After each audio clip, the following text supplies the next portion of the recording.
The power goes out in January. The temperature inside your house is 72 degrees. In 6 hours it will be 55. In 12 hours it will match the outside air. You have no heat. You have no plan. And the thing that kills you isn't the cold. It's what you do about the cold. Winter blackouts are not rare. The grid fails when demand spikes and supply chains freeze. Ice storms snap transmission lines. Natural gas pressure drops when everyone tries to heat at once. Rolling blackouts become sustained blackouts. It happens every few years somewhere in the US. Texas 2021. The Northeast in ice storms. The Midwest during polar vortex events. It's not a question of if. It's a question of whether you understand what happens when your house stops being warm. Most people think freezing is the problem. It's not. The average healthy adult can survive in a cold house for days if they layer clothing and stay dry. Hypothermia is slow. It gives you time. But carbon monoxide poisoning is fast. It is silent. It happens because you make a single logical decision that seems completely reasonable in the moment. You bring fire indoors. You're cold. Your family is cold. You have a propane heater in the garage. You have a charcoal grill. You have a generator. All of these produce heat. All of these burn fuel. And all of them create carbon monoxide as a byproduct of combustion. Carbon monoxide is a gas that binds to hemoglobin in your blood more effectively than oxygen. Your cells suffocate while your lungs still breathe. You don't notice. There's no smell. No taste. You get tired. You get confused. You lie down. You don't wake up. Every winter blackout, people die this way. They use outdoor equipment indoors. They run generators in garages with the door closed. They burn charcoal for heat in living rooms. They think ventilation means cracking a window. It does not. Combustion consumes oxygen and produces carbon monoxide. In an enclosed space, the oxygen depletes and the carbon monoxide accumulates. A cracked window does not create enough airflow to matter. You need cross-ventilation. You need actual outside air exchange. And if you're doing that, you're losing all your heat anyway. The people who survive do not bring fire indoors. They accept the cold. They layer clothing. They insulate the smallest room in the house and gather there. They use sleeping bags, blankets, coats. They stay dry. Wet clothing accelerates heat loss. They avoid sweating. Sweat soaks fabric and destroys insulation. They drink water. Dehydration makes you more vulnerable to cold. They eat food. Digestion produces body heat. They do not try to heat the whole house. They create one warm zone using body heat and insulation. This is not comfortable. But it works. And it does not kill you. The mistake is thinking you can outsmart thermodynamics with a shortcut. You cannot. Fire needs oxygen. Enclosed spaces have limited oxygen. Combustion without ventilation is poisoning. This is not a moral lesson.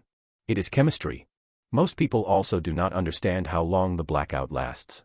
They think it's a few hours. It's not.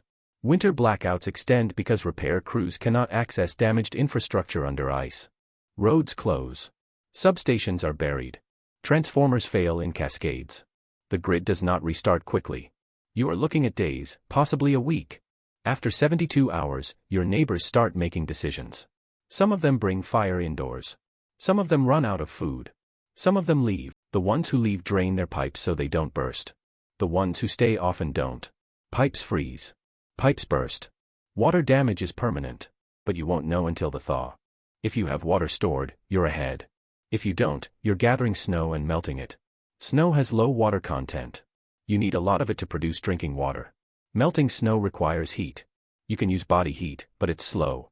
You can use fire, but we've already covered why that kills you indoors. The solution is a small outdoor fire with ventilation or a camping stove used outside or in a fully open space like a garage with both doors open. You melt snow. You filter it if possible. You drink it.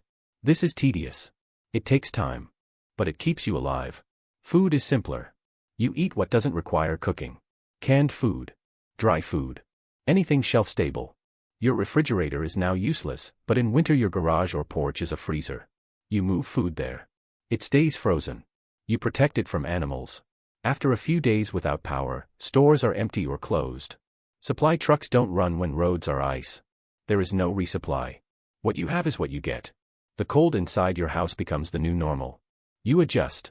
50 degrees feels tolerable after 2 days. You sleep in layers. You move slowly to conserve energy. You do not go outside unless necessary. Wind is the killer. Wind chill strips heat faster than still air. If you go outside, you cover all skin. You avoid sweating. You come back inside before you're exhausted. Exhaustion in cold weather is dangerous. You make mistakes. You fall. You don't get back up. By day 4, you notice silence. There are no cars. No hum of electricity. No distant noise. Some people find this peaceful. Most find it disturbing. Human beings are not accustomed to silence. It makes you aware of time. Time moves differently without screens, without schedules. You sleep when it's dark. You wake when it's light. You have nothing to do except stay warm and wait. This is where psychology becomes the problem. Boredom creates pressure to act. People leave their insulated room because they're restless. They burn things for entertainment. They take risks they wouldn't take on day 1. The survivors are the ones who accept boredom. They sit. They wait. They do not create new problems. If you have neighbors, you need to decide whether to coordinate. In theory, sharing body heat and resources makes sense. In practice, it depends on the neighbors. Some people are rational under stress. Some are not.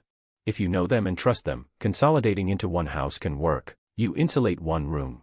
You pool blankets and food. You rotate watch so someone is always awake to monitor conditions. If you don't know them, you stay separate. Trust is a resource you cannot afford to spend on strangers in a survival event. The grid comes back eventually. It always does.